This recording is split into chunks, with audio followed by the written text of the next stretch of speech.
Muy buenas tardes a todos y todas. Un gusto que estén con nosotros. Mi nombre es Carlos Juan Núñez Rodríguez. Soy profesor investigador del Departamento de Administración. El día de hoy estamos aquí para la presentación de un libro editado en Ecuador por la editorial Abyada y la Universidad Politécnica Salesiana, intitulado Neoliberalismo y Derechos Humanos en América Latina. El día de hoy nos acompaña la doctora Susana García Jiménez, quien es licenciada en Administración por la UAM Azcapotzalco y es doctora en Estudios Sociales en la línea de laborales por la UAM Iztapalapa, integrante del Sistema Nacional de Investigadores Nivel 1 y aparte de ello es profesora de la UAM Iztapalapa. También nos acompaña la doctora Tania Alexandra Chicaiza Villalba. Ella es ingeniera comercial y aparte es doctora en Ciencias de la Administración por la UNAM. Ella es profesora investigadora en la Universidad Politécnica Salesiana y hemos de decir que es la coordinadora del libro. Hizo gestiones muy importantes para que esto fuera posible.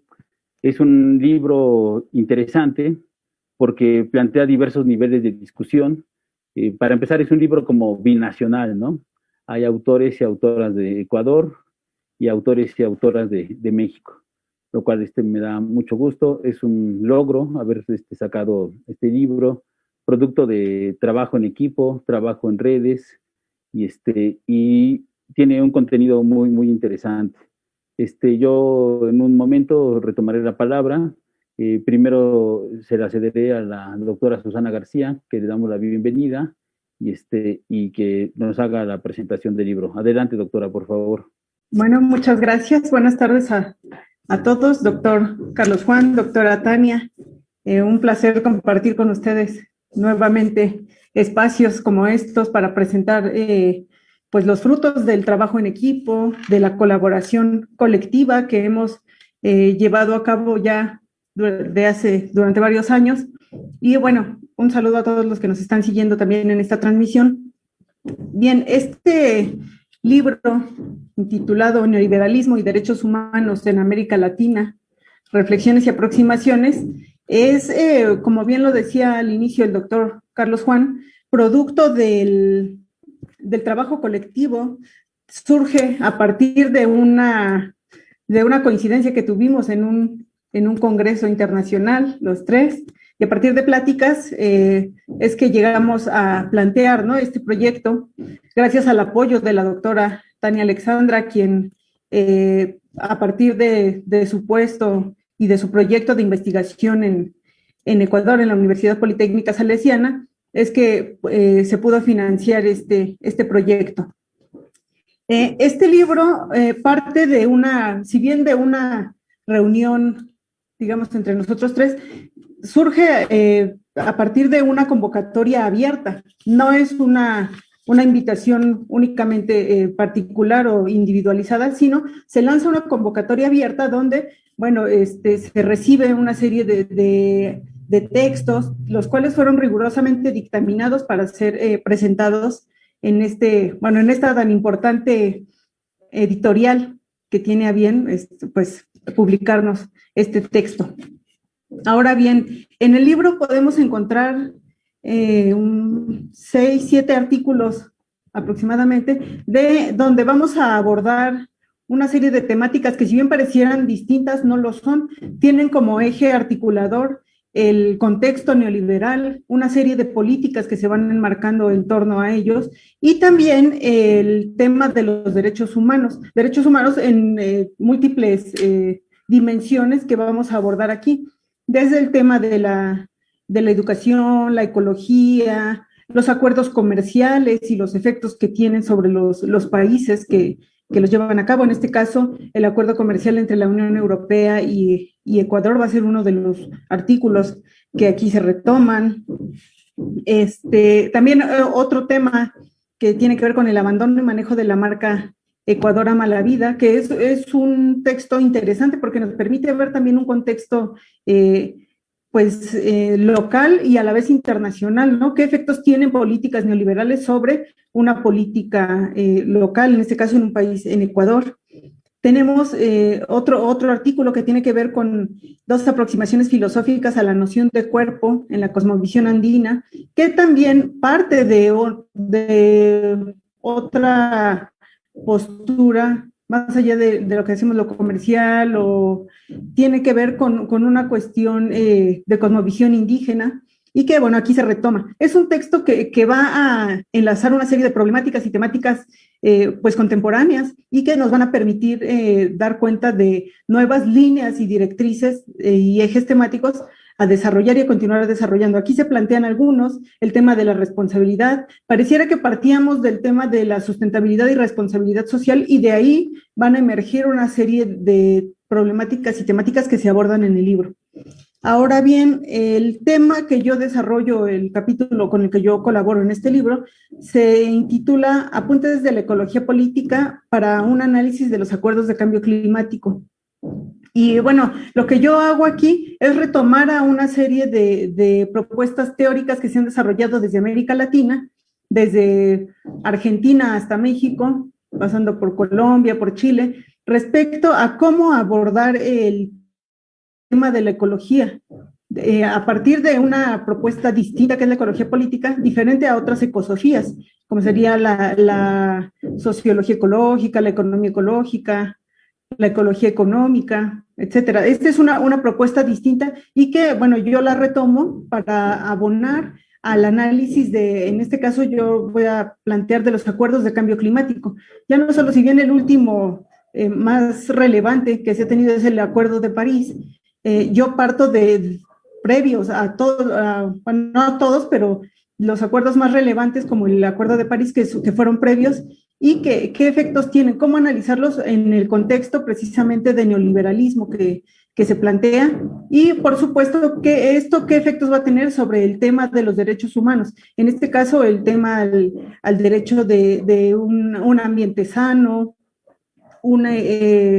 una vida digna, inclusive yo parto de un tópico teórico que es la ecología política, lo desgloso en ámbitos que tienen que ver con regionales, digamos regionalmente, cómo se ha abordado la ecología política, decíamos en Argentina, en Chile, en Colombia, brevemente, y principalmente retomo a Enrique Leff en México, para después hacer un análisis de estos acuerdos de cambio climático, pero también llevarlos a cómo se han funcionalizado en torno a otra temática que también se toca en el libro, que es la responsabilidad social.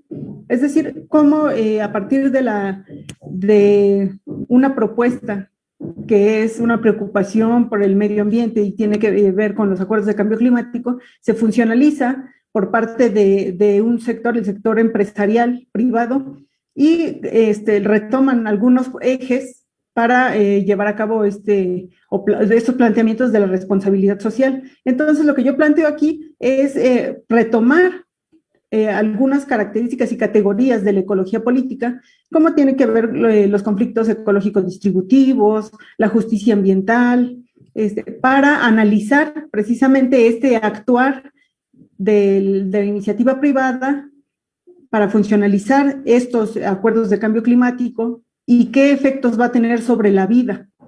Y por eso, bueno, de este modo es que yo abono a este tema de los derechos humanos y que sin ponernos de acuerdo pareciera que van como vinculándose, ¿no? Relacionándose con los otros capítulos de este libro. Por ejemplo, hay un capítulo que habla de la responsabilidad en la ética del bien común en Franz Hinckelhammer. Y bueno, también va a hablar de otro concepto, ¿no? De cómo darle el giro a este tema ya no solo de responsabilidad social, sino de responsabilidad en un tópico, digamos, más amplio, ¿no? Entonces, creo que este libro tiene grandes aportes a las problemáticas de derechos humanos, que si bien no los agota, plantea nuevos ejes de discusión, una manera distinta de abordarlos, de plantear también las problemáticas concretas, quizás de cada región, de qué efectos ha tenido este proyecto y este modelo neoliberal en múltiples ámbitos de la vida, ya decíamos, desde lo más general. Yo planteaba aquí el tema de los acuerdos de cambio climático, pero podemos ir particularizando. Y bueno, los colegas que colaboran en este texto lo van haciendo cuando van planteando preocupaciones que son pues muy evidentes y necesario plantearlas para dar a conocer qué efectos está teniendo en el ámbito de los derechos humanos. Y bueno, creo que es un buen texto. Otra de las cosas que celebro del mismo es que es de consulta abierta, todos pueden acceder a este libro y creo que se contribuye también a la difusión de los trabajos, a la difusión de la investigación, a que en múltiples latitudes tengan acceso a este texto y que, bueno, está abierto a las críticas también, a los comentarios y, bueno, a la discusión, ¿no? Siempre quedan temas que abordar y, bueno, aquí nosotros retomamos cada quien desde sus líneas de investigación un eje temático que, bueno, que nos convocó y que tenemos en común, que es la preocupación del proyecto neoliberal y qué efectos tiene en este caso sobre los derechos humanos y sobre la vida. Bueno, muchas gracias. Muchas gracias, doctora Susana García. Es muy interesante lo que ella plantea y su capítulo también en específico, Apuntes de la Ecología para un análisis de los acuerdos de cambio climático. Basta pensar los últimos 4 años que Estados Unidos, a partir de la llegada de Trump, se sale de los acuerdos de París y ahora que llega Biden, mete a Estados Unidos a los acuerdos de París, ¿no? Pero cuando uno lee este capítulo se pregunta uno realmente sobre la relevancia, la trascendencia y la importancia de los acuerdos de cambio climático, entre ellos los acuerdos de París y la presencia del imperio estadounidense en ellos, ¿no? Porque al final de cuentas la crisis de cambio climático y el impacto ecocida del modo de producción que tenemos, pues lleva a una racionalidad de la muerte, ¿no? Entonces estos acuerdos precisamente no son suficientes, se requieren más elementos para pensar que en conservar la vida en el futuro, ¿no? Ese es el gran tema, ¿no? Aquí. Y bueno, y el capítulo da para eso y para muchas cosas más. Muchas gracias, doctora. Y bueno, ahora sí que, dado que es la coordinadora del libro, es quien gestionó todo el trabajo pues burocrático, ¿no? Que hay que hacer ante las universidades, y es nuestra invitada especial, no porque la persona no lo sea, pero viene desde Ecuador, virtualmente, aunque sea. Le damos la bienvenida a la doctora Tania Alexandra Chicaiza Villalba. Doctora, tiene la palabra. Adelante, por favor. Bueno, muchísimas gracias, doctor Carlos. Y bueno, a todos los asistentes y los presentes y también a quienes nos acompañan obviamente desde el Facebook Live. Yo les saludo, soy Tania Chicaiza, les saludo justo desde la capital, desde Quito, Ecuador, desde la mitad del mundo. Estamos, me imagino que a unos 11 grados, muy frío, es una época de invierno. Y estamos justamente, me imagino que conocen muy bien, en un momento muy especial para el Ecuador, pues estamos a punto de que se defina cómo será la segunda vuelta electoral. Y algo que va muy a tono con el libro es que precisamente se decide en estos días qué tanto vamos a optar por un modelo neoliberal o qué tanto retomamos el camino del progresismo que marcó mucho una época de reivindicación de la dignidad de América Latina hace ya unos 14 años atrás. En eso Ecuador tuvo un protagonismo importante porque tenía un líder importante también como fue Rafael Correa, que si bien todos lo califican como de derecha porque es el discurso que les conviene en los medios, en realidad es un candidato que más bien lo que ha hecho es un modelo progresista, pero que sí ha tratado de combatir las ideas que se imponen desde el imperio y ha dejado claro que el modelo no será el neoliberalismo y que bajo ese modelo no se genera igualdad ni oportunidades para todas las personas. Y es lo que hemos vivido estos últimos 4 años. Y si bien, como he comentado ahora con algunos colegas, me siento bien servida en el sentido de que había un candidato banquero que prácticamente está quedando fuera, tanto de la Asamblea Nacional como a nivel de elecciones presidenciales, que muestra que hubo una capacidad muy importante de combatir a los medios de comunicación y retomar la memoria histórica, porque lo que ya nos sucedió a nosotros con el neoliberalismo extremo en el Ecuador en 1999 es que quedamos en una bancarrota impresionante, quizás peor a la de Grecia, que a veces suena tanto en el mundo, que generó 3,5 millones de desplazados al extranjero porque no conseguían trabajo ni fuentes de supervivencia en el Ecuador, y que han pretendido los políticos de derecha que la gente, junto con banqueros y empresarios, la gente olvide esos eventos, pero pues se reivindicó esa memoria histórica y creo que me alegro muchísimo por mi país porque ha demostrado tener mejor capacidad y madurez para la elección. Entonces, les quería comentar porque creo que el momento es propicio. ¿Por qué? Porque el texto precisamente habla de cómo el neoliberalismo es un arma que más bien aplasta los derechos humanos. Y básicamente yo les quería hacer un comentario breve sobre lo que yo escribí como un ejemplo de todo lo que tiene este texto importante, que como dijo el doctor, es un texto binacional, que lo que abarca es desde distintas aristas cómo el neoliberalismo se impregna desde la política pública, desde las prácticas obviamente institucionales, desde las prácticas empresariales, financieras, en fin, se impregna en todo y además impacta directamente en la calidad de vida de todos los ciudadanos, siendo siempre obviamente la gente, los de a pie, los que estamos en las clases más bajas, los más perjudicados, ¿no? Y dentro de eso, pues a mí he trabajado estos últimos 3 años, bueno, ya van a ser 4, pues decidí trabajar en lo que se trata, analizar qué impacto tienen los tratados de libre comercio, precisamente como uno de los instrumentos que más arrasa con los derechos humanos, sobre todo de pequeños productores y familias que tienen que vivir directamente de negocios extremadamente micro y extremadamente pequeños, que son totalmente desplazados y mandados a la miseria por las políticas que impone un tratado de libre comercio que siempre por su naturaleza será absolutamente neoliberal, en donde se imponen los derechos corporativos, porque generalmente un tratado de libre comercio nunca es un acuerdo nacional en donde participan los ciudadanos, sino que son acuerdos en donde el gobierno auspicia a unas pocas empresas transnacionales o multinacionales o grandes empresas locales para que sean las grandes favorecidas con estos acuerdos.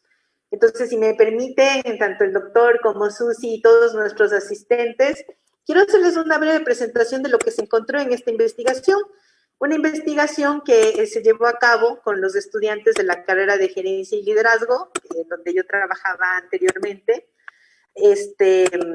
Sigo obviamente en la universidad, pero desde otras funciones, y que nos ayudó a comprobar, es decir, no dejar solo en el discurso, porque a veces uno puede decir, sí, de ley, esto nos va a perjudicar, y por una lógica de análisis concluye que va a haber un perjuicio, pero demostrarles qué es lo que realmente pasó en este caso.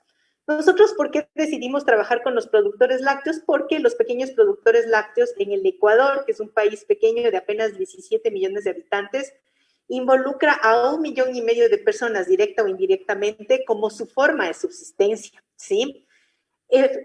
A diferencia de México, quiero comentarles que Ecuador todavía no tiene al ser precisamente un país más pequeño, no tiene todavía una inmersión absoluta de grandes transnacionales en todo. Y más bien tiene espacios todavía para que los pequeños productores puedan hacer negocios de subsistencia, pero que a medida que el neoliberalismo se va insertando, van quedando totalmente desprotegidos. Y por eso, como les digo, por la relevancia que tenía, decidimos trabajar un poco en el tema de los productos lácteos.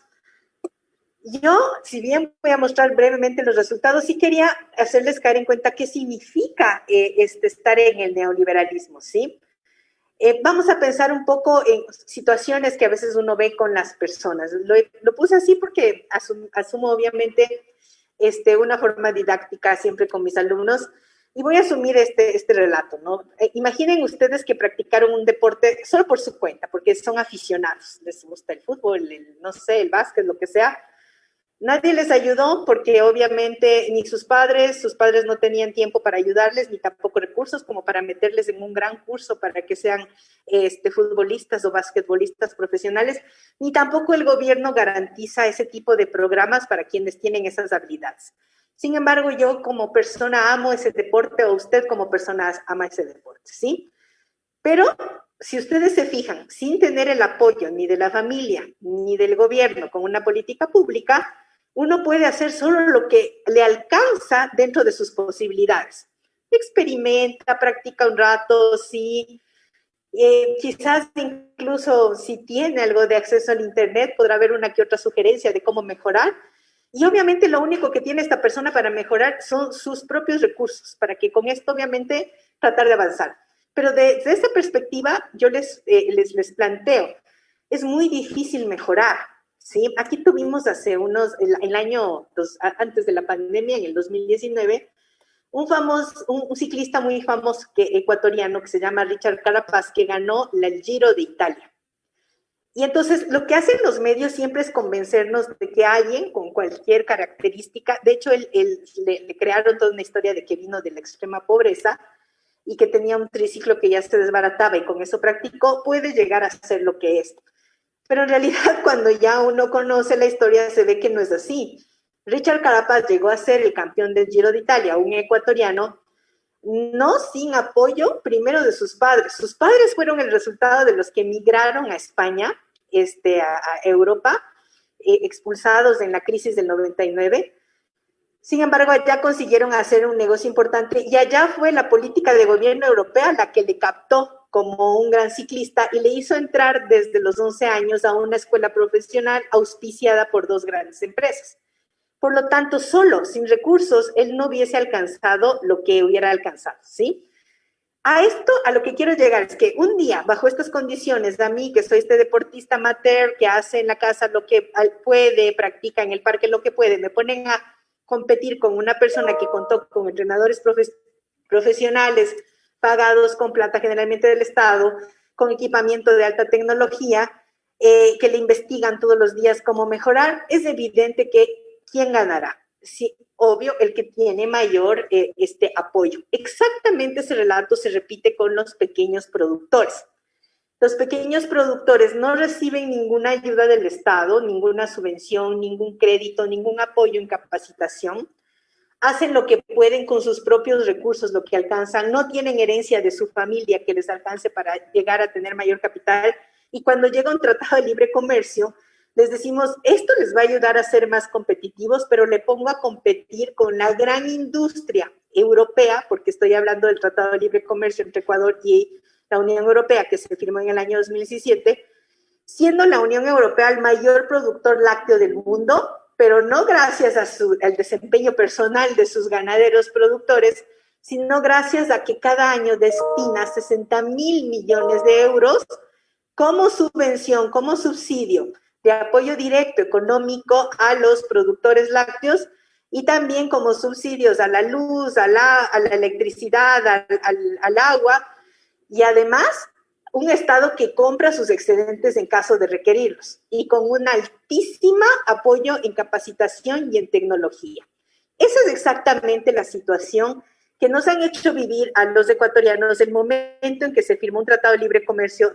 En el mismo se empuja a importar productos de Europa que no son más que excedentes que producen debido a que reciben tantas subvenciones y hay tanta producción que ellos tienen la obligación de poner sus productos en todas partes del mundo, ¿sí? Entonces, las relaciones de asimetría son demasiado grandes y sabemos obviamente que no se puede competir. Yo he sacado un breve cuadro para que ustedes se den cuenta qué significa un tratado de libre comercio con Europa, en el caso de Ecuador, un país pequeño, nada industrializado, apenas el 11% de nuestro PIB significa una industria semi-industrial, no tenemos una industria avanzada ni mucho menos. Y generalmente, miren, lo que podemos ver es la Unión Europea tiene 67% de ganaderos medianos y 33% grandes. Ni siquiera podemos hablar de pequeños en comparación a la que nosotros tenemos. En Ecuador, en cambio, pequeños ganaderos son el 53.6%. El 27.8 medianos y el 18.6 grandes.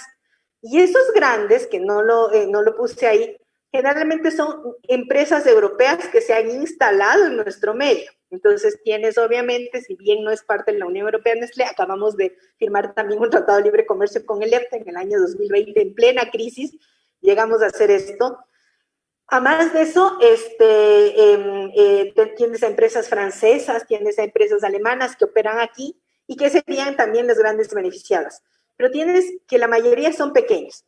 Solo para que ustedes vean qué significa que un Estado o que un ente como la Unión Europea reciba subsidios y reciba apoyo tecnológico, ¿sí?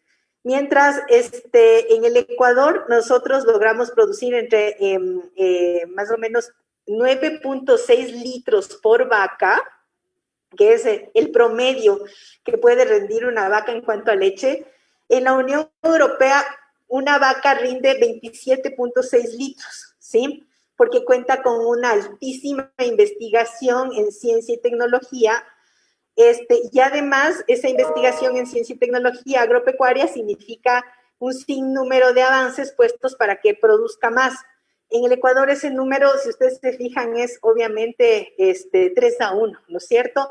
Entonces nuestros niveles de competitividad pues nunca van a alcanzar los europeos y no es una cuestión de no son competitivos porque no quieren, sino porque no se tiene el apoyo. La otra cosa súper importante es el nivel de consumo de lácteos, ¿sí?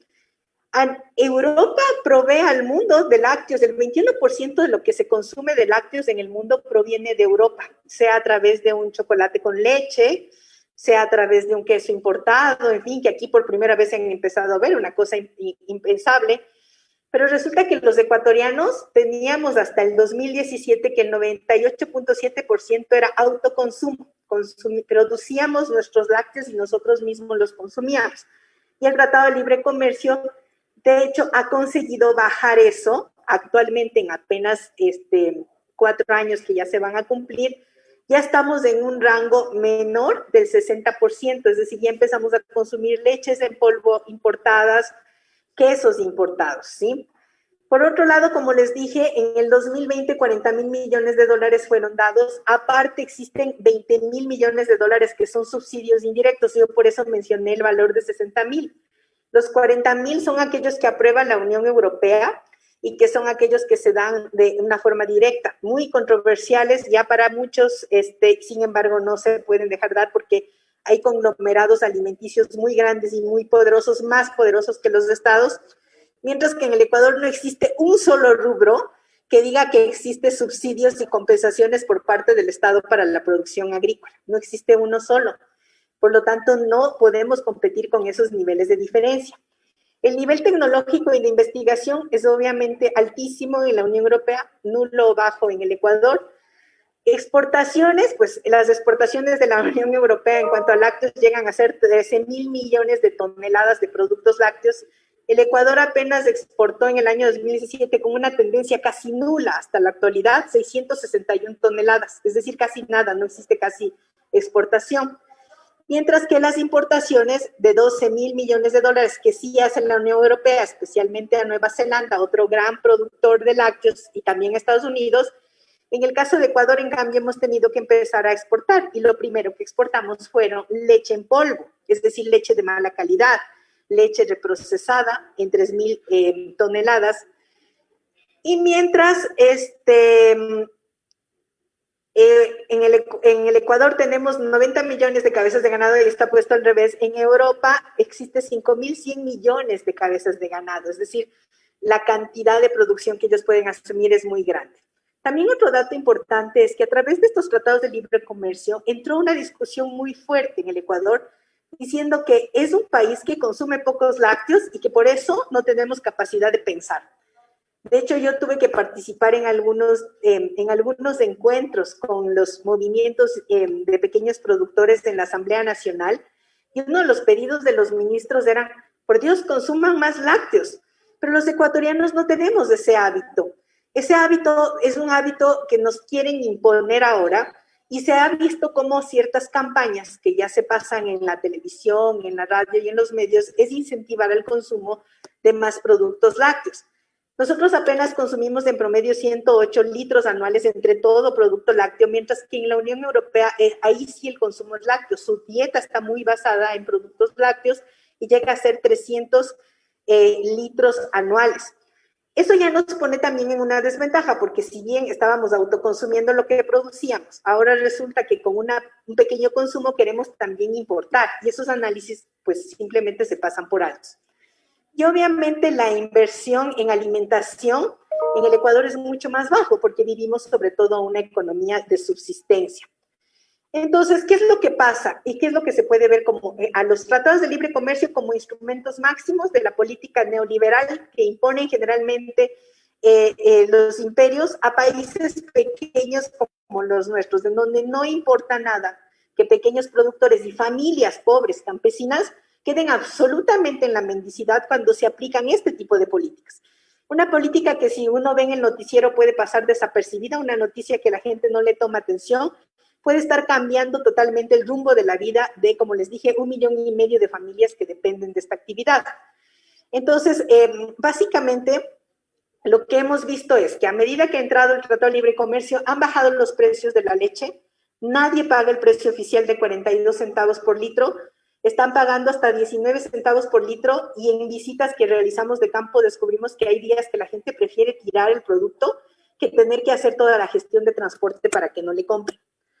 Estamos viendo que hay una sustitución en cuanto a la baja calidad de los productos que consumimos, y ese también es un mito.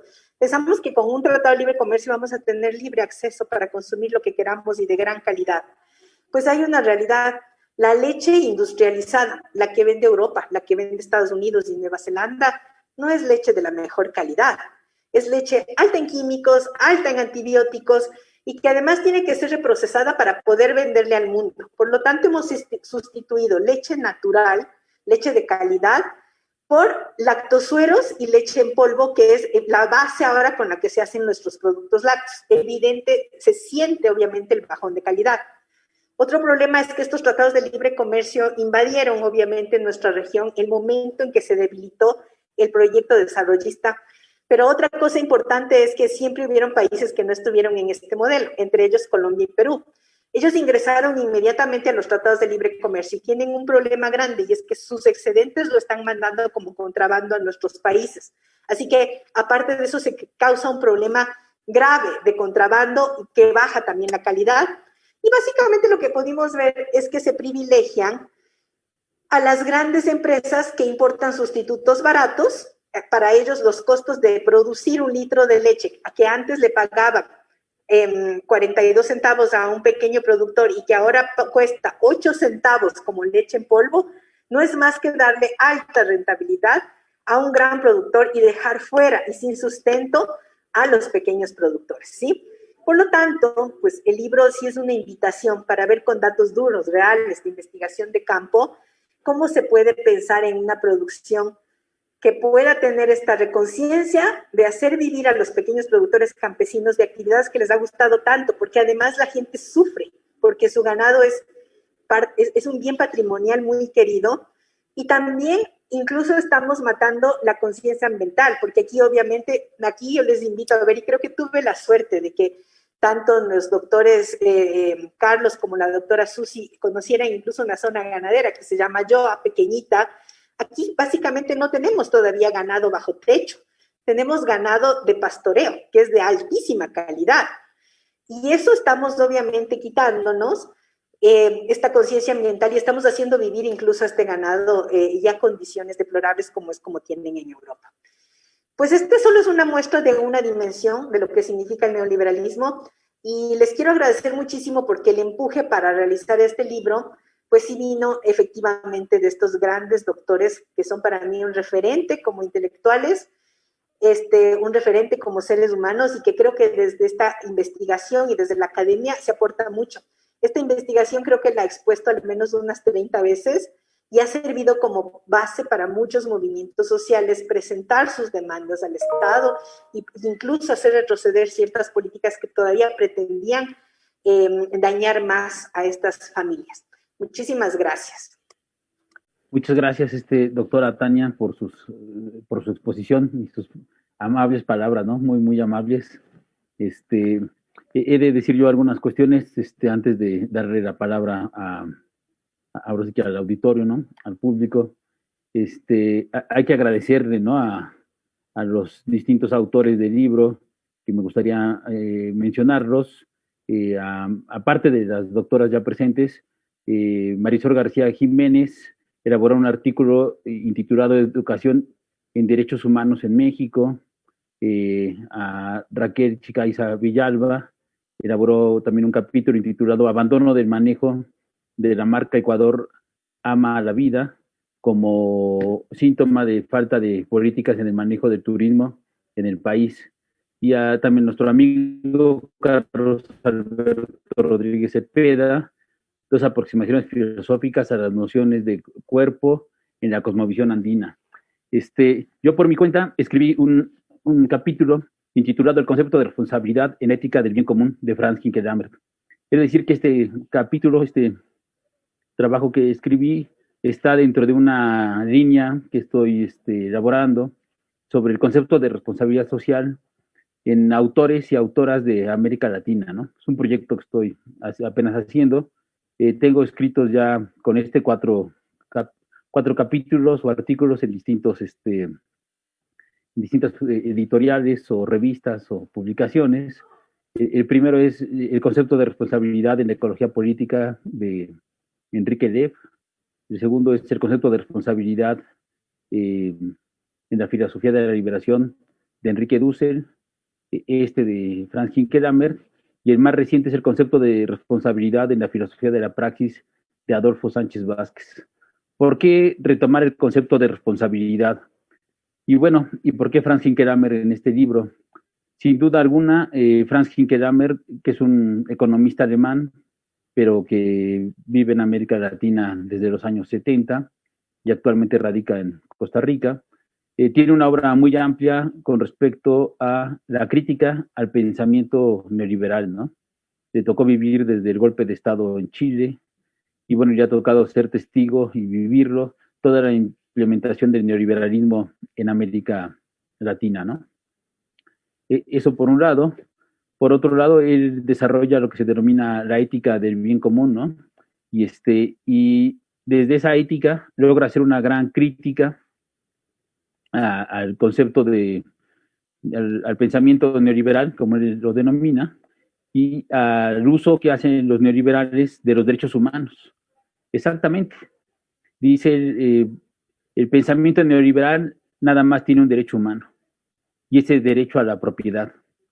Ningún otro derecho humano como pues el preservar la vida, ¿no? El tener trabajo, el tener vivienda, acceso a la justicia imparcial, etcétera, etcétera, tiene ninguna validez, ¿no? La democracia pues, es algo que puede uno olvidarse inmediatamente de ella, ¿no? Ya no se diga a tener acceso a la salud, ¿no? Eso pues, es un sueño, ¿no? Lo que importa es, para el modelo neoliberal, lo que importa es el capital, ¿no? Entonces, en este artículo analizo algunas de las obras de Franz Hinkelamer, y parto de lo que él denomina los fetiches, ¿no? El fetiche económico y el fetiche político, que él va a criticar. Dice, el pensamiento crítico latinoamericano tiene que centrar su análisis en la crítica del fetichismo, ¿no? Como lo hizo Marx, ahora hay que hacerlo en el siglo XXI, ¿no? Claro, Marx en el siglo XIX. Entonces dice, el fetiche económico tiene como tres ámbitos del fetichismo, ¿no? Está el fetichismo del mercado, el fetichismo de las mercancías y el fetichismo del capital. Todo lo hace en nombre de la ganancia, de permitir la acumulación de capital, ¿no? Pero esa búsqueda de la ganancia, esa acumulación de la ganancia, termina atentando contra la vida, que ese es el criterio de racionalidad central del pensamiento crítico latinoamericano y en específico en este caso de Franz Hinkelamer. La vida es lo que tendría que darnos el criterio de las acciones a seguir y qué debemos de instrumentar, ¿no? Para poder hacer esto posible. Pero el fetichismo del mercado lo que nos dice es que debemos de adorar dioses, ¿no? El dios del mercado, las mercancías que son diosas en sí mismas y el capital, ¿no? Ellos sobre la vida. Entonces, ese es un tipo de fetichismo. Está el fetichismo político, ¿no? Que es el fetichismo del poder. Dice Franz Hinkelamer que este fetichismo del poder parte de un mito, que es el mito del poder, que afirma, si tú no eres, yo soy, ¿no? O sea, al final de cuentas llama a desaparecer al otro para poder garantizar la existencia propia, ¿no? y al final de cuentas, en la crítica a este fetichismo y mito del poder, se va a develar que lo que se está estableciendo es una relación no vida-muerte, sino muerte-muerte, ¿no? Al final de cuentas, la desaparición y la eliminación del otro implica la desaparición y eliminación de uno mismo, ¿no? Entonces, estos dos temas, como yo decía, los va a criticar desde lo que llama la ética reproductiva, la ética de la responsabilidad por el otro y la ética de la solidaridad, ¿no? Es decir, él, en lugar de decir, si tú no eres, yo soy, él dice, si tú eres, yo soy. Es decir, nos invita a pensar una ética de la comunidad, una ética del bien común, una ética donde solamente la vida es posible en comunidad o la vida se termina extinguiendo. Y claro, yo creo que ahí a Franz Kinkelhammer, por no ser en las obras que yo le conozco, le hace falta la dimensión ecológica, ¿no? De la que hablaba la doctora Susana García. Entonces hay que agregársela, ¿no? Claro, por eso es que escribí un análisis de la obra de Lev al principio que mencioné, el concepto de responsabilidad en la ecología política de Enrique Lev, porque da otra dimensión del concepto de responsabilidad. ¿Y por qué me interesa el concepto de responsabilidad? Porque en las ciencias sociales, en las ciencias económicas y en especial en la administración, se habla de responsabilidad social, ¿no? Incluso hay hasta una ISO, ¿no? Y va la responsabilidad por aquí, la responsabilidad por allá. Y eso es, pues, un mito, ¿no? Podríamos hablar del mito de la responsabilidad empresarial, ¿no? Entonces yo me he dado a la tarea de buscar en el pensamiento crítico latinoamericano el concepto de responsabilidad, ¿no? ¿Cómo se puede formular para que realmente los que estamos estudiando la temática, por un lado, tenemos convicciones políticas y una praxis política, así como la que mencionaba la doctora Tania, pues nos dé otra dimensión, ¿no? Las universidades no están para repetir el pensamiento hegemónico, ¿no? Y homogéneo del gran capital, ¿no? Está para, pues, producir y pensar las necesidades sociales, ¿no? Como ahorita, ¿no? Nuestra gran necesidad social mundial del tercer mundo es producir vacunas. Esa sería nuestra gran necesidad social, ¿no? ¿Por qué no la estamos produciendo en el tercer mundo?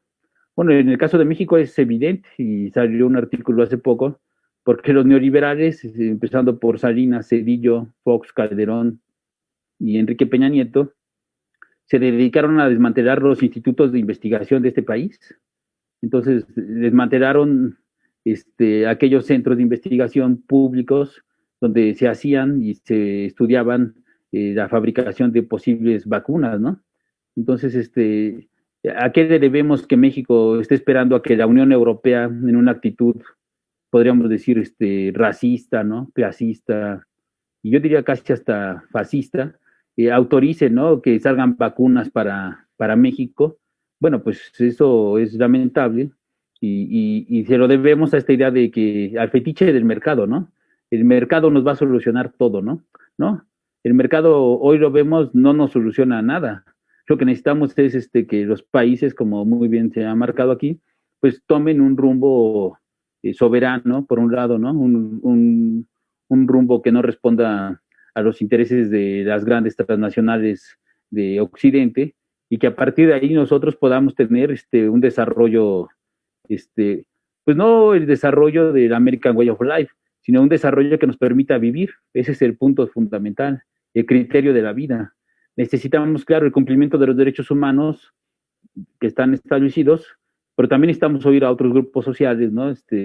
Otros sectores, a movimientos sociales que plantean demandas interesantes e importantes para que ellos mismos puedan vivir. Entonces necesitamos reconfigurar el Estado y sí, es un buen nombre, ¿no? Los estados progresistas de América Latina, que hoy por hoy podremos decir que para bien o para mal, en México también tenemos un estado progresista y bueno, desafortunadamente o afortunadamente, ya no sé qué sea peor, nos tocó vivir esta pandemia con este estado progresista, pero bueno, da por lo menos cierta impresión de que está haciéndose un esfuerzo importante para atender las posibilidades de vivir de la población, ¿no? Entonces, los invitamos a leer el libro. Es un libro muy, muy diverso. Cada autor o autora contribuyó desde sus intereses, sus gustos, sus coyunturas en la investigación, ¿no? Y como dice muy bien la doctora Susana y la doctora Tania, al final de cuentas son artículos o, bueno, capítulos de libro pues, que están ahí para leerse, para criticarse y enriquecer un debate, ¿no? No tenemos la última palabra, por supuesto, pero a partir de nuestros análisis sabemos que hay una práctica ecocida permanente por parte del capital y las formas de producir. Y por otro lado, sabemos que los tratados de libre comercio lo que hacen es empobrecer a los países, ¿no? A poblaciones enteras, ¿no? México, una vez que firmó el TLC en 1994 con Estados Unidos, bueno, que entró en vigor porque firmó en el 92, tuvo una migración impresionante, ¿no? De ilegales hacia Estados Unidos, ¿no? Y de gente campesina que perdió su propiedad sobre la tierra y llegó a las grandes urbes, a hacerlas más grandes, más inhóspitas, más violentas. Entonces, esa es la lógica, ¿no? La crítica al derecho humano supremo del neoliberalismo, que es la crítica a la propiedad y los grandes efectos que causa, todos ellos devastadores en las poblaciones del tercer mundo. Pero muy bien, yo no me quiero extender más para no monopolizar la palabra. Y hay una serie de preguntas que nos han hecho y que le agradecemos mucho a Montserrat y que las haya estado enviando las preguntas están formuladas en la página de Facebook, son bastantes. Bueno, voy a leer algunas de ellas al azar, y ya que las haya leído, una respuesta global me gustaría que dieran tanto la doctora Susana como la doctora Tania, ¿no? Por favor. Bueno, entonces voy a empezar. Pregunta para la doctora Susana García. ¿En dónde queda tal compromiso y responsabilidad social de las empresas multinacionales? Si dentro de los acuerdos de cambio climático se puede observar que la acumulación de capital es más importante que el cambio climático. Doctora Susana, ¿qué considera usted que se debe hacer para reducir la deuda ecológica en la que nos encontramos gracias al capitalismo? En caso de México, ¿existe todavía el modelo neoliberal respecto a la política pública en materia ecológica? ¿Cómo visualizan el presente y el futuro del neoliberalismo en América Latina? ¿Consideran que sería una alternativa a la teoría de crecimiento para contrarrestar los efectos del terrorista sistema neoliberal? ¿Cuál creen que sea el mejor medio posible para apoyar al sector ganadero? Un apoyo directo, un financiamiento a la investigación e innovación tecnológica de dicho sector. ¿Cómo piensan que se puede conseguir un balance entre tecnología y cambio climático? Para lograr el desarrollo acompañado de un verdadero compromiso ecológico, ¿se necesita un cambio de sistema productivo? ¿Cómo desarraigar el mercantilismo, las malas prácticas de producción y todo lo que conlleva cuando hemos crecido envueltos en este sistema neoliberal? ¿Hasta qué punto la responsabilidad social es un discurso de la economía política en pro del capitalismo y en qué momento es una realidad de la praxis? Bueno, son una serie de preguntas, son bastantes, yo lo sé. No se trata de contestar puntualmente algunas, sino se trata de dar respuesta a alguna y a partir de ahí tomarla como pretexto para una exposición y argumentación suya más, por favor. Adelante, doctora Susana, por favor. Bueno, muchas gracias por sus preguntas. Sí son múltiples, muy variadas, aunque se pueden articular en una respuesta. Espero darles contestación a ello. Este tema de cómo reducir la deuda ecológica o si se podría, y que, bueno, yo la vinculo a este tema de la tecnología y el cambio climático, de que si en México seguimos con este modelo neoliberal de política pública en materia ecológica, creo que no se va por decreto el modelo neoliberal, ¿no? Todavía hay que trabajar más en este proceso. Podemos pensar que México todavía tiene firmas, ¿no?, de tratados de libre comercio que impiden precisamente, digamos que establecer mecanismos que reduzcan esta deuda ecológica. La deuda ecológica se da precisamente, y pensaba cuando la doctora Tania exponía su texto, se da en estos términos gracias, o bueno, desafortunadamente, por el impulso de estos países extranjeros sobre nuestras políticas económicas, en este caso a través de estos acuerdos comerciales. ¿Qué pasa aquí? Bueno, llegan empresas transnacionales con gran poder económico, tecnológico, aunque no lo transfieren a los países, y llegan a contaminar nuestro, digamos, nuestro territorio. Usan mano de obra barata, se llevan la producción, contaminan, digamos que no pagan todos esos efectos negativos que tiene sobre la sociedad. Ese es el tema de la deuda ecológica. Y entonces, ¿cómo transformar esto? Pues habría que repensar el tema del modelo. Realmente, si este modelo desarrollista que va por ahí en el tema de cómo empatar tecnología y cambio climático para lograr el desarrollo, más bien habría que repensar el concepto. ¿Queremos desarrollo o queremos realmente una vida digna, una vida estable? Que tendría que ver el tema de cómo reducir la deuda ecológica con lo que planteaba la doctora Tania, con una economía casi del autoconsumo para el mercado local, y que tendría que ver también con esto que decían del tema del decrecimiento. Si es posible lograr este decrecimiento económico, bueno, hay varios textos, ¿no?, respecto del decrecimiento económico, y le ponen así, en los países ricos, ¿no? Ya ni siquiera nos contemplan porque ni siquiera crecemos, ¿no? Dicen, realmente, y tiene que ver con el consumo, lo plantean en términos de cómo reducir el consumo, pero el consumo hasta de materias primas, de recursos naturales, dice, ¿y qué pone el límite al crecimiento económico? Hay un límite físico, que es de los recursos naturales, pero también le llaman de los sumideros de carbono, es decir, no hay un límite para contaminar, realmente lo vivimos, ¿no?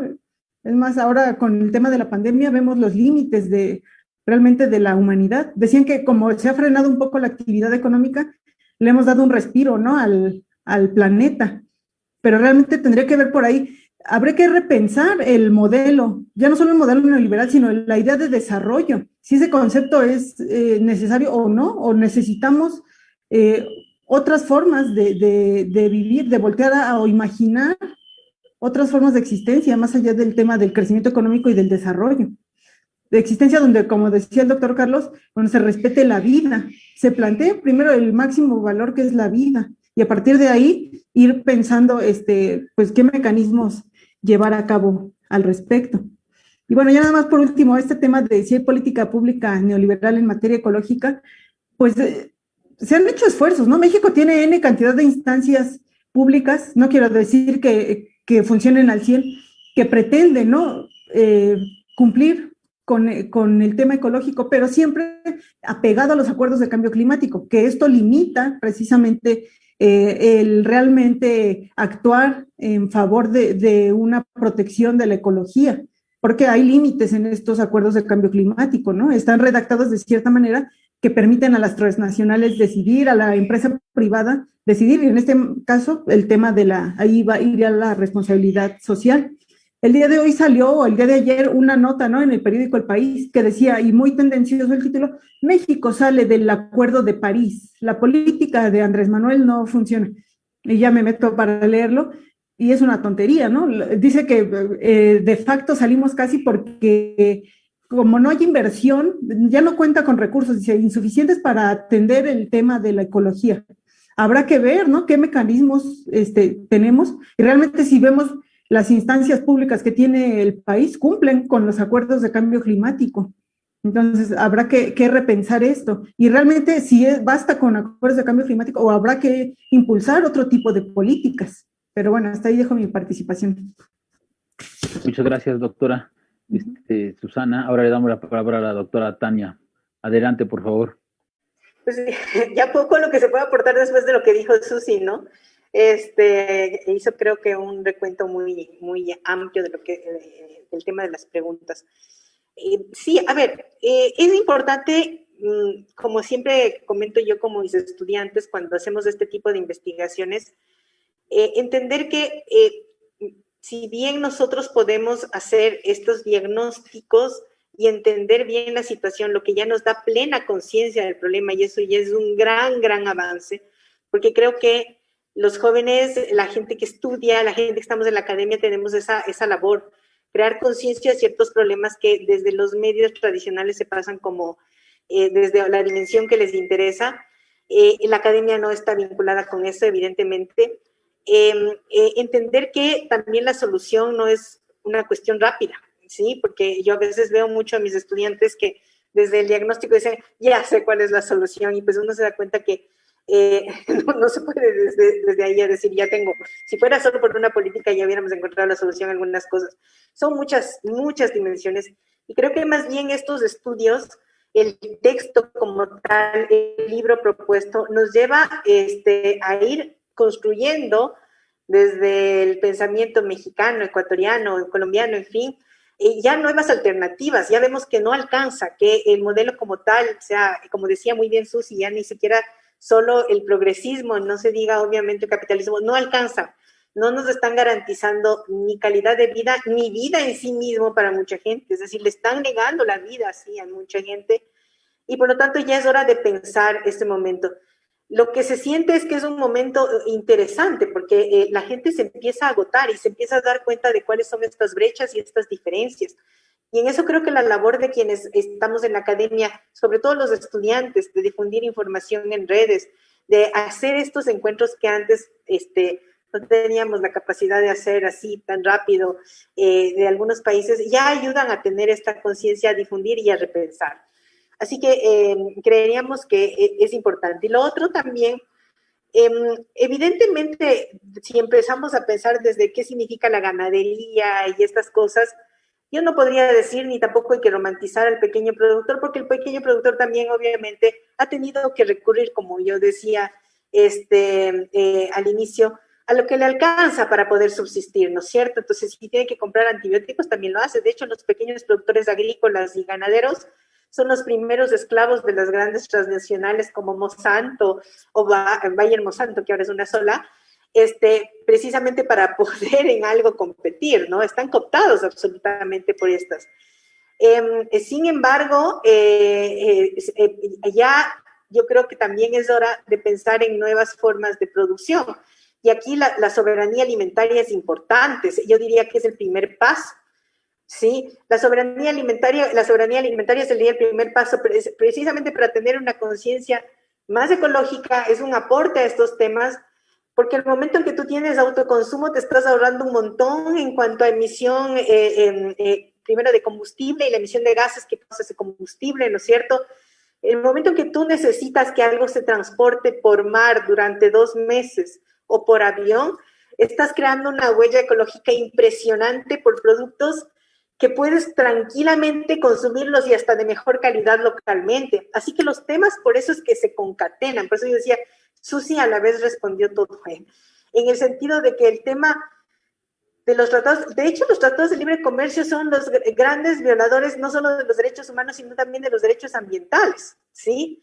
Porque efectivamente propenden hacia hacer la monoproducción, los monocultivos, ¿no es cierto?, a la mega industrialización de todo, y efectivamente eso tiene daños irreversibles en el medio ambiente.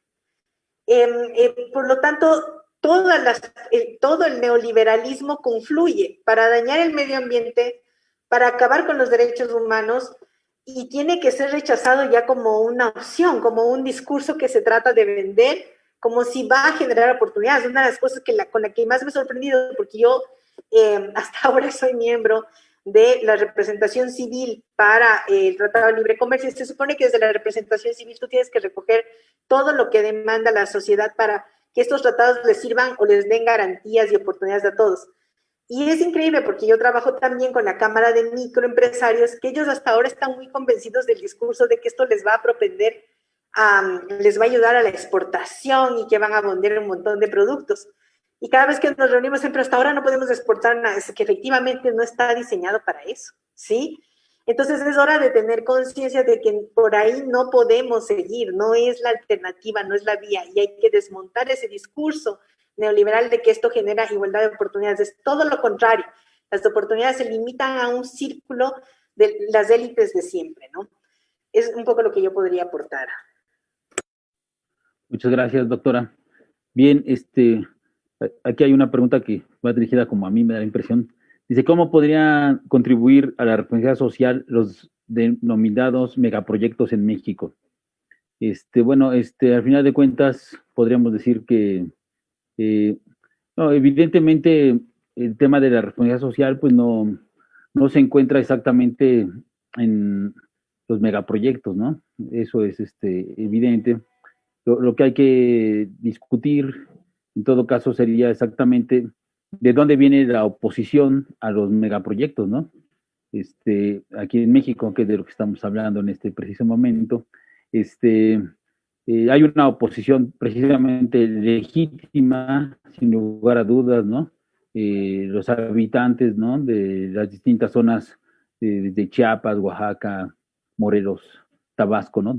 Que se van a ver afectados por la imposición de estos megaproyectos, eso sin lugar a dudas. Pues hay distintos movimientos sociales, distintos sectores académicos que están llamando a parar estos megaproyectos y precisamente cambiar la racionalidad, ¿no? El tema de los megaproyectos, pues no es un tema estrictamente neoliberal, es un tema del extractivismo, por un lado, ¿no? Que se da en un pensamiento, pues, es muy antiguo, ¿no? Bueno, desde la conquista, ¿no? De esta zona del mundo por parte de España, en donde al final de cuentas se apropian de los recursos naturales y de la mano de obra pues esclava por un lado y después era mano de obra barata como hasta la fecha y y de los terrenos, ¿no? Del territorio, ¿no?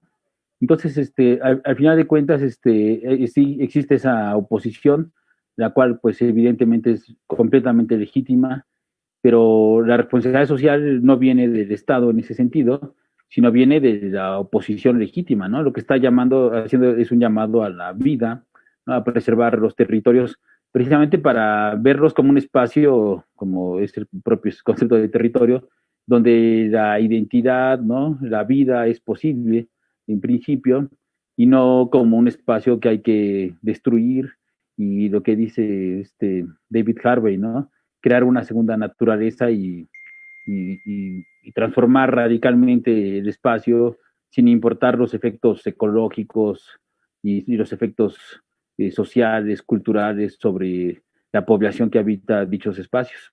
Precisamente, ¿no? El tema que estaba yo exponiendo sobre la reflexión social, de lo que se trata es de invertir el razonamiento, ¿no? Como, o sea, es decir, mostrar el fetiche y decir, puede haber formas de ser, de existir, que son necesarias y que no operan bajo el fetiche, ¿no? Precisamente lo que decía la doctora Tania con respecto al consumo local, eh, criticando las importaciones y las exportaciones que imponen los tratados de libre comercio, es fundamental. Al final de cuentas, el propio Franz Kramer decía, un campesino con su tierra tiene que comer y dónde vivir todo el año. Si tú le quitas esa propiedad, pues creas un proletario agrícola y desempleado que no te va a tener ni qué comer ni dónde vivir todo el año, ¿no? Y claro, lo que demanda el gran capital es crear, desplazar a los campesinos, hay proletarios desempleados y los condena uno a la muerte, ¿no? Al final de cuentas, esa es la lógica de esta gran inversión del capital, ¿no? Entonces, eso habría que tenerlo más o menos presente. Había otra pregunta, ¿no? Sobre tecnología, que si se puede hacer, que un uso equilibrado entre tecnología y naturaleza. No, el problema es que el desarrollo tecnológico a lo que nos ha llevado es a esto. Ese es el punto, ¿no? Habría que ver si le llamamos de desarrollo, ¿no? Por lo menos puedo decir la innovación tecnológica exacerbada, que eso es otro fetiche, ¿no? Que habría que tenerlo presente, ¿no? La tecnología como el ámbito que te resuelve cualquier situación y te da una mejor vida, eso habría que superarlo también. La tecnología que ha desarrollado el capitalismo y las necesidades de consumo que nos crean, pues son las que llevan a que el cambio climático se acelere, a que se acelere el despojo de los territorios, que haya más desplazados, mayor pobreza, más violencia, y cree un gran, ya no iba a decir círculo, ¿no? Sino que creen miles de millones de humanos expuestos a la miseria en todo el planeta. Es producto de las relaciones del capitalismo, ¿no? Que hay que criticar y decir, esa tecnología que el capital impulsa, pues no nos crea una mejor vida a la mayoría de la población. A sectores pequeños, evidentemente, pues sí les hace tener grandes propiedades, disfrutar de grandes innovaciones tecnológicas, pero como lo ha expuesto ahora la pandemia en México y en el mundo, pues realmente la gente no tiene luego ni una casa para estar guardado y decir, no me expongo al contagio, o si tiene una casa, pues una casa muy pequeña y la familia ya en cuarentena pues no cabe, no hay los grandes dispositivos a disposición de todo el mundo, que diga todo el mundo tiene su computadora y su tablet, y etcétera, etcétera. Tampoco hay buenos servicios estatales o empresariales, ¿no? Con respecto a las redes de Wi-Fi, etcétera, ¿no? Y ya no se diga, pues, no se tienen ni siquiera los recursos, ¿no? Para estar en cuarentena, hay que salir a trabajar diario, miles de personas, millones de personas en el mundo lo tienen que hacer.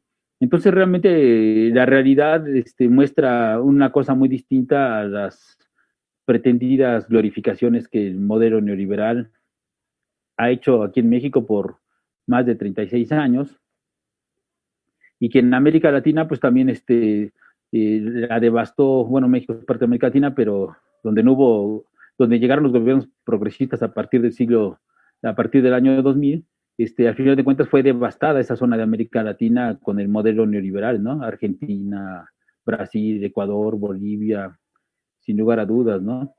Entonces, por ahí iría un poco la cuestión. Bueno, daremos una última vez la palabra a la doctora Susana y a la doctora Tania por si quieren agregar algo, y con eso concluiríamos la presentación del día de hoy. Entonces, no sé si la doctora Susana García quiera agregar algo, por favor. Bueno, yo nada más respecto a esta última pregunta que te hacían sobre el responsabilidad social y megaproyectos, pues creo que no, bueno, sí son diversos los megaproyectos, pero en el contexto actual en el que nos encontramos, un megaproyecto creo que no tiene, sí usa el tema de la responsabilidad social, pero no quiere decir, al menos no en el sentido en el que planteaba el doctor Carlos, ¿no? De pensar el ser responsable con el tema de la vida. Lo usa en términos de cumplir ciertos compromisos empresariales, digamos, pero no en otro sentido. Y el claro ejemplo es, por ejemplo, el Grupo México, ¿no? Que tiene un proyecto altamente contaminante, que va en deterioro de la vida, toda, de la vida humana, de cualquier ser vivo, por un lado, y por el otro, veíamos, ¿no? Sus anuncios de ser responsables socialmente, este tema de llevar salud, ¿no? A comunidades alejadas y no sé qué. Primero los enferma y luego cumple responsablemente, ¿no? Con una política. Entonces, creo que no pueden empatarse. Sí se usa, se funcionaliza, pero nada más. Y bueno, nada más yo los invito a revisar el texto. Es un libro interesante que se hizo con gran compromiso y que, bueno, como lo vieron aquí, los temas se pueden ir ligando uno con otro en los capítulos. Gracias. Muchas gracias, doctora Susana García. Le damos la palabra a la doctora Tania, por favor.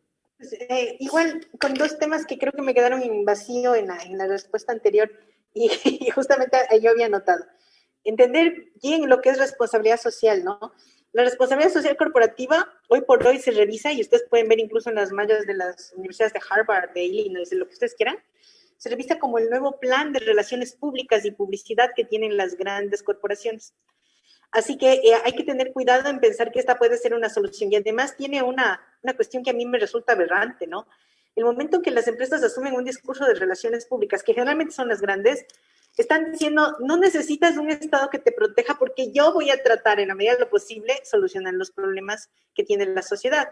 Pero obvio, eso es absolutamente absurdo, porque las empresas jamás, por su misma razón de ser, por su misión, no están para solucionar los problemas, están para generar utilidades. Y a medida que se puedan desprender más bien de responsabilidades que les generan costos, lo harán.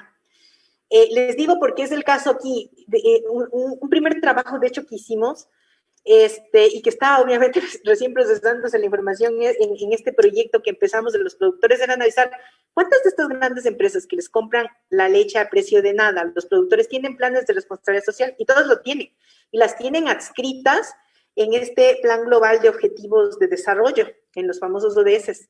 Ganan premios anuales en las Naciones Unidas por ser grandes empresas que hacen grandes proyectos de responsabilidad social corporativa. y además en este pacto global aparecen como las mejores. Y son ellas, precisamente ellas, las que deciden nunca respetar el precio oficial de la leche y hacen, como decía muy bien el doctor Carlos, que estos pequeños productores se mueran de hambre, literal, porque les llevan a la muerte. Eso es lo que están haciendo a ellos y a sus hijos. ¿Dónde queda? ¿Qué es lo que pasa en ellos como responsabilidad social corporativa? Capacitamos a los pequeños productores lácteos para que tengan mejor leche. Y a mí me comentaba, nada más como para darles un testimonio, porque yo me usé mucho los testimonios, me encantó esto de conversar con la gente, que es muy interesante escucharlos y no solo verlos como números, creo que eso también es lindo de las investigaciones sociales. Ellos te decían, ya entendimos para qué nos capacitaron, luego vienen con una especie de pantone, es decir, color, con el que nos aceptan o no la leche, porque ya nos capacitaron para que hagamos buena leche. Y ahora nos pagan en función del color que salga. Y si el color no está como ellos quieren, nos pagan menos. Es decir, la capacitación sirvió para someternos todavía más. Y eso, sin embargo, ganó premios en este pacto global, que son los famosos de las Naciones Unidas, cuando en realidad estaban haciendo unos perjuicios terribles, ¿no? Entonces, de forma descarada incluso se lleva como ahora el nuevo plan de publicidad y de relaciones públicas para muchas empresas. Eso quería aclarar. Y ojo, la tecnología hoy más que nunca nos ha demostrado que es una trampa. Y la tecnología ahora más que nunca, que antes se decía que iba a democratizar educación, que iba a democratizar todo, más bien cada vez construye más brechas en aquellos que tienen privilegios y accesos y aquellos que no los tenemos. En el Ecuador solamente pongo un tema adicional.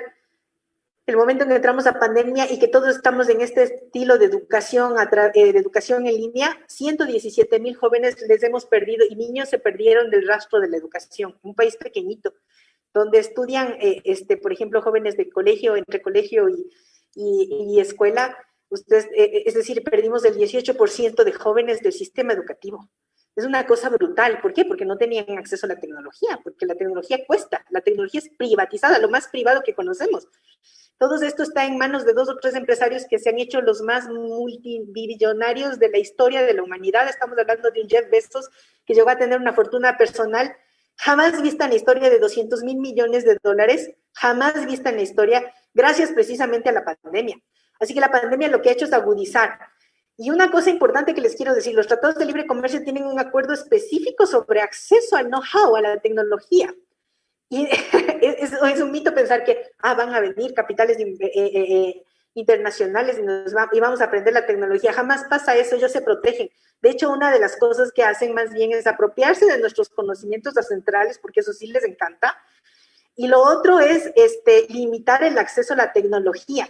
Por eso es que las protecciones de patentes, incluso en un trabajo, se cumplieron 25 años de los tratados de libre comercio. América Latina tiene 1,000 demandas por violación a los derechos que ellos consideran que hemos hecho de propiedad intelectual. Demandas hechas a los estados, que pagan con nuestros impuestos y que hay que pagar a empresas. Entonces, ojo con eso, esa es una falacia. La tecnología, al contrario, nos ha abierto brechas más grandes y ha servido también para generar explotaciones, incluso laborales, más grandes. Estos son los mitos que hay que desmontar del discurso neoliberal también. Eso nada más quería contar. Gracias, doctora. Muchas gracias, doctora Tania. Bueno, yo ya casi para acabar. Sí, el tema de la responsabilidad social, como la planteamos desde Hinkedamer, es la vida, ¿no? El derecho a la vida. Y otros tipos de democracia y otros tipos de derechos humanos, que entre ellos sería la democracia, sin lugar a dudas, y que decíamos que al final de cuentas los gobiernos progresistas intentan cumplir con algunos de estos derechos humanos que el neoliberalismo ha dejado de lado así maratónicamente, ¿no? Al declarar como único derecho humano la propiedad privada, ¿no? Eso era lo que estábamos planteando, no tanto que la responsabilidad social surgiera a partir de los megaproyectos, ni mucho menos. Y bueno, no cabe más que, no queda más que agradecerle, ¿no? A la doctora Susana García su presencia. Muchas gracias por sus palabras. A la doctora Tania Chicaiza también le agradecemos mucho sus intervenciones. Por supuesto, a la Universidad Politécnica Salesiana, ¿no? Y a la editorial Yala, el haber publicado este libro, ¿no? A través de las gestiones de la doctora Tania Chicaiza. Para nosotros es muy importante porque sí fue un esfuerzo binacional que, como muy bien lo comentaba la doctora Susana García, en un encuentro, ¿no? Latinoamericano surgió la idea de hacer este libro en una de esas pláticas que uno va teniendo durante las pausas, ¿no? Que hay entre mesa y conferencia, y de ahí tomamos esta idea y ya afortunadamente pudo llegar a muy buen puerto, y felicito a la doctora Tania por haber hecho este gran esfuerzo. Le agradezco mucho a la Universidad Politécnica Salesiana, y bueno, y aquí en la UAM, pues yo le agradezco mucho al Departamento de Administración, a la UAM Azcapotzalco, sin lugar a dudas, el poder haber realizado esta presentación, al jefe de departamento, al director de la división y al rector de unidad. Sin más que decir, pues nos despedimos de la audiencia, les mandamos un abrazo y hasta luego a todos y todas.